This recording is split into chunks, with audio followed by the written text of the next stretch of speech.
Good afternoon, or evening, I guess I would say it is. Same day, February 17th, 2024. In this post, the reason I'm making a second one is I want to rescue the time frame between Wesley and now, from the modern conjecture that uh, they were all postmillennialists, and that view that it held sway over all American holiness people till the Civil War, and then the war broke their mindset, and they brought them out of that, and they ended up becoming pre-trib, only as they went under a fundamentalist leavening of the holiness movement. That Bassett said.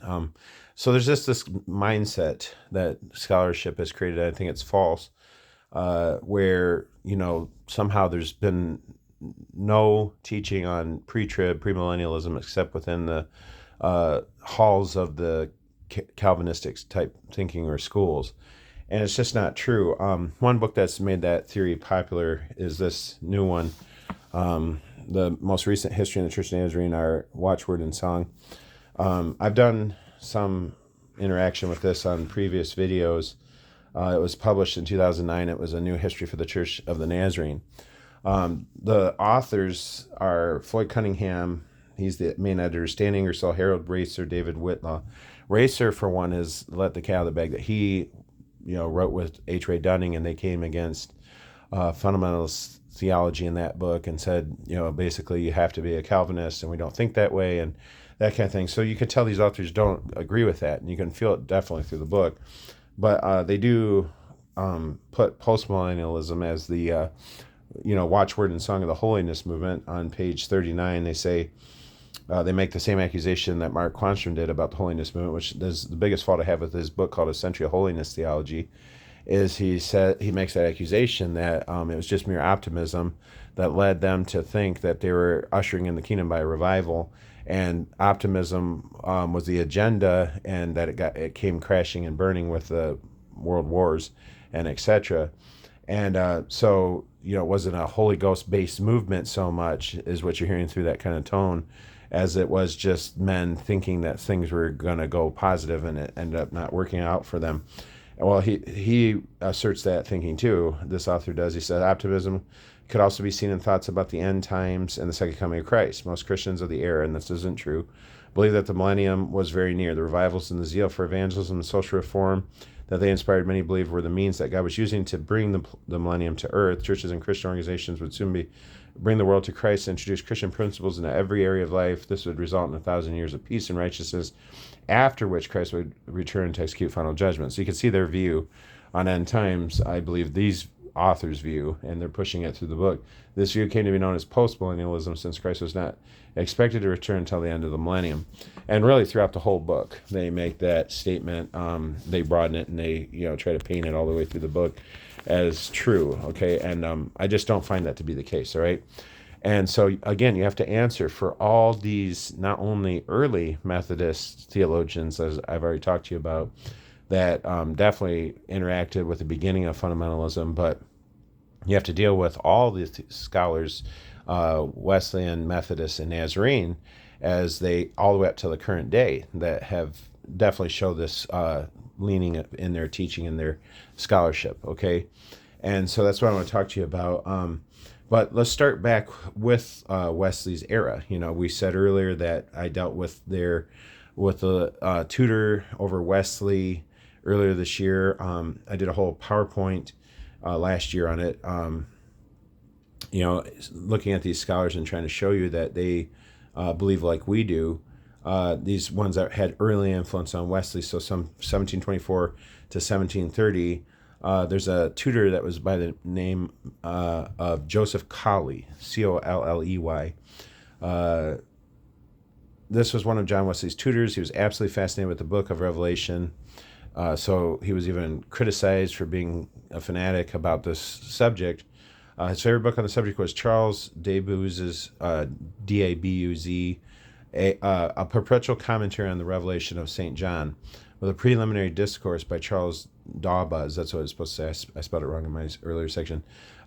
New, modeled, abridged, and rendered plain by Peter Lancaster. Okay, And so you can see that this was the way of thinking for this scholar. He definitely wanted to influence Wesley as an Anglican in his early years at Oxford, when Wesley was 20 years old with this view. Okay, I got this work, this study from A. Skevington Wood. He led me down that line with his book. I've loved it for years. The Burning Heart. I reread it recently, just to make sure. And I had missed when I first studied it because I wasn't in the end times theology so much, that he had a whole chapter on that, and it's really interesting. So around 1723, he became yet another of Wesley's tutors at Christ Church, Oxford, while Wesley was pursuing his Bachelor of Arts. He was the chanter or preceptor of Christ Church. Thomas Hearne, the antiquary, wrote about him in different contexts. He dismissed him as an apocalyptical man, being much given to books upon the Revelation, reading besides Mead. Mead, guys, was clearly in the premillennial view as a theologian, and we'll see that.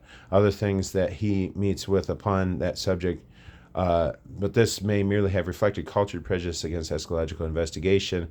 This is what one scholar said, and Wesley's own convictions on the end perhaps began to take shape at this time.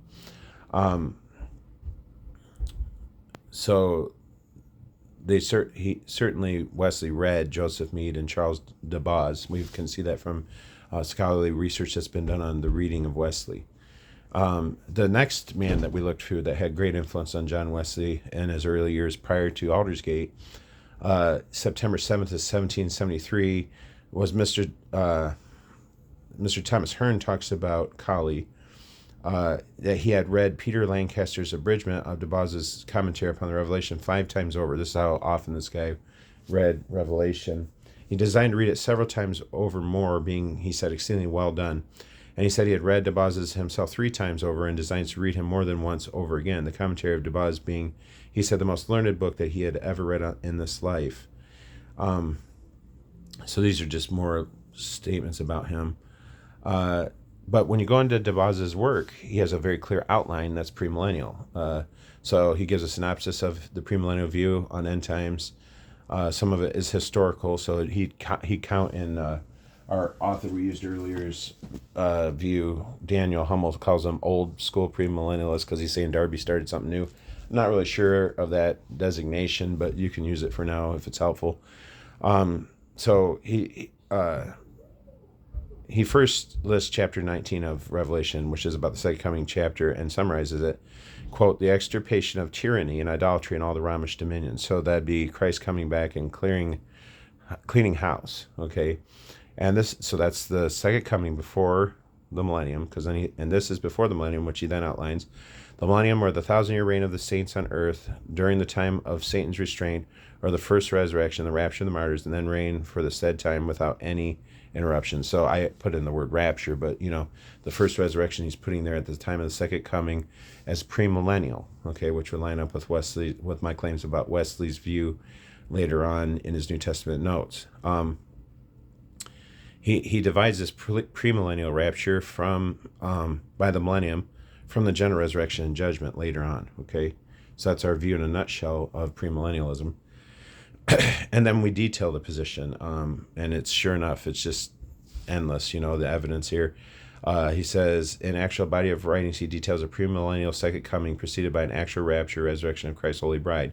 To thank God for the approaches of the marriage of the Lamb and his spouse or wife's having dressed or made herself ready. Marriage implies a state of the strictest union and friendship and of the greatest joy and happiness, and was therefore by the Greeks called tilo, or perfection. The marriage, therefore, the Lamb denotes the completest union betwixt Christ and his church and implies his second advent. So there it is, the coming clearly designated, if you couldn't get it in his outline earlier. In this life we are only betrothed to Christ till the resurrection or the rapture comes, and then we shall be perfected and completely married to him. So this is Wesley's earliest influence. One of his tutors at Oxford, definitely in this view, definitely giving him premillennial sources. And so this is Anglicanism, in fact, bequeathing to him, our view. And then the purpose of the rapture, he says, now the most complete union betwixt Christ and church can only be by the resurrection, therefore the marriage of the Lamb applies it now with respect to the persons whom the bride represents. These are the saints again, raised again to inhabit the New Jerusalem, and their preparation is their actual resurrection. So you have to be prepared for the New Jerusalem, the reign of Christ here on earth, by, he's calling it the New Jerusalem in that sense, of the millennium. That's what he's speaking of. And then he's telling us that we have to have perfect holiness, which goes along with the holiness movement. You can see that teaching of a partial rapture was visible even back then, and the influence was immediately upon Wesley. And then he has a section where he talks about not tasting death. And again, he promotes holiness. So it's clearly a rapture teaching under this man. And then there's the certainty of the events going to happen. He says, now the marriage of the Lamb, the justification of the saints, and even the blessedness of them that are invited to the feast are such excellent events that they deserve well that we should have the highest testimony of the certainty of their coming to pass. And therefore the angel declares that the true words were the words of God. So he's just saying it's certain that's going to happen. And then we have another one that another scholar that was over Wesley who also taught this way. There's so much more I could give you, but he prescribed reading Joseph Mead, and Mead had a different view. I mean, from modern scholarship that Anglicanism gave Wesley, that view is premillennialism. He taught that way. John Wesley read this commentary, which was published in 1720 and 1734 when he was 31 years old. Prior to his conversion, it was recommended by colleague Joseph Mead's collected works, edited by John Worthington in 1730 when he was 27 years old, so he read both those. This man wrote many writings on the book of Revelation. He was a strong Arminian theologian. He similarly treated the 21 judgments in the book as historically fulfilled, as was popular to do in that time in premillennialism. But he also was a premillenarian. He stood for a literal millennium as well, which he believed the church fathers taught, confirmed by Justin Martyr. So he was in agreement with Wesley on that. He taught two resurrections, Joseph Mead, separated by 1,000-year reign. You can hear it. The seventh trumpet with the whole 1,000 days, and the other oracles referred to the same, designate the great day of judgment of the ancient Jewish church celebrated by Christ and his apostles, not some short space of a few hours as is commonly believed, but according to the custom of the Hebrews, using a day for time indefinitely, a continuous space of many years, and circumscribed by two resurrections as termini. In other words, the two resurrections are the bookends of the millennium, and he's saying it's many years, which already answered the question I raised in the last post, that it can't be a short, and you can hear the influence of these scholars on Wesley. He says the millennium has to be said of this present world. He taught Wesley that. The millennium between his two resurrections, he gives a big detailed version of that in his writings. So that's a lot set. He was even Joseph Mead was even a date setter. He projected the end of the world by 1716, possibly even in 1654. So these guys were definitely premillennial in their influence on Wesley, and Wesley had that from the word go, just like his brother Charles did. Now Wesley, here we have Wesley. We're skipping ahead into Wesley's life into the era after the New Testament notes, when he wrote the Old Testament notes in 1765. Okay, so about 10 years later, and he's still arguing past his supposed postmillennialism, I remind you, for a rapture. Okay, and I believe it's a premillennial, pre-trib rapture. This agrees with Wesley's further declaration 11 years later in 1765, commenting on Isaiah 60, verse 18. I told you it was in Isaiah. All this is Wesley's words, while will be fulfilled during the 1,000 years wherein Christ shall reign upon the earth. So he's still telling you it's a literal reigning here upon the earth. This suggests both a literal millennium and already present Christ come back to earth. Okay, that's in his Old Testament notes, volume 3, page 2106, if you care for that kind of thing. All right. Well, now kind of coming closer to our times. All right, I told you I wanted to fill that gap. There's many scholars that in Wesleyan circles that have continued this teaching down through the ages, all the way up to the current time. And so just to give you a few examples of that, okay, first of all, we have George Watson. He had been a spiritualizer who for years had made the whole book of Revelation just a bunch of figures. And he has many, many books. But he was a key figure in the holiness movement. Well, in the Steps to the Throne, which is this book right here, it's also called a Manual on Holiness or something like that. He admits how he changed over to the premillennial view. I finally saw the light on that. And so here we have another Methodist of great influence inside the holiness movement. And he definitely changed. He definitely was one who saw the one way and came the other way later on in his years, okay? But there's many scholars who are just always in this representative camp. As we went through the current, back 100 years ago, all the way to current time. Here's J.B. Chapman, one of the general superintendents of the Church of the Nazarene, had a great impact on my mom, historically speaking. She was saved in his church that was, it's his memorial for his life work. He died here, very near here. My home's in Vicksburg, Michigan. There's a campground where he died. His grave is here, and on it goes. So this book's called Ask Dr. Chapman. But J.B. Chapman definitely was a premillennialist, and he had the pre-trib view 100%. He's asked questions in this book about end times, and he gives a line-by-line answer that completely lines up with our view on end times. And so I thought you might find that interesting if you want to look into that book. He gives the exact timeline and everything that we understand it to be.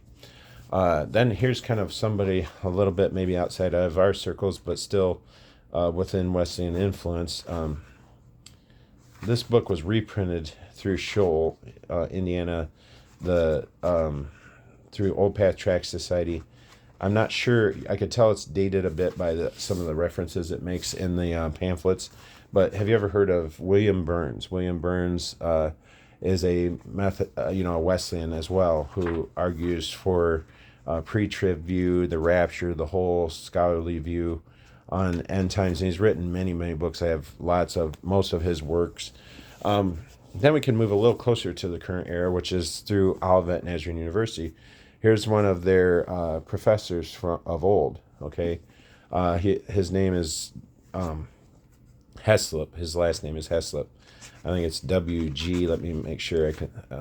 It's hard to see on the cover because the cover's kind of faded now. We're talking about at the beginning of the 1900s, 1920s again. His name is William G. Heslop, and so actually 30s. Sorry, 1932. And it was published through the Nazarene Publishing House. So to try to act like these things weren't coming through the Nazarenes, it definitely was, in our view. And so this whole book it's called Riches from Revelation. And he goes through the whole entire book of Revelation, chapter by chapter, and he details our view on end times. And I went through that scholarly teaching with my church to the degree I could follow it and be in agreement with it. And then we move on even closer to the current time, which is a contemporary of ours. He passed away, I think it was in 1995. I think he passed away. It was Ralph Earl. This is one of his books through Beacon Hill Press. It's called Behold, I Come. Definitely suggest that one for you if you're in this view. Again, he stands up for the pre-trib argument throughout the book. He's always a person that's going to make room for what others think, but he's going to definitely give you his slant on it. And so the whole thing is written from a pre-trib, premillennial viewpoint. And so I just wanted to give you those as sources to show you that, we have this long strain of Methodist Wesleyan teachers and influence right from the word go with Wesley. I believe they were teaching it, all the way till now. And you can see it. And there's many, many more examples that we can't cover today. But I just wanted you to get a feel for how often you can run into this information and see that Methodists and Wesleyans have not left the pre-trib, premillennial view to the Calvinists. All right, thank you.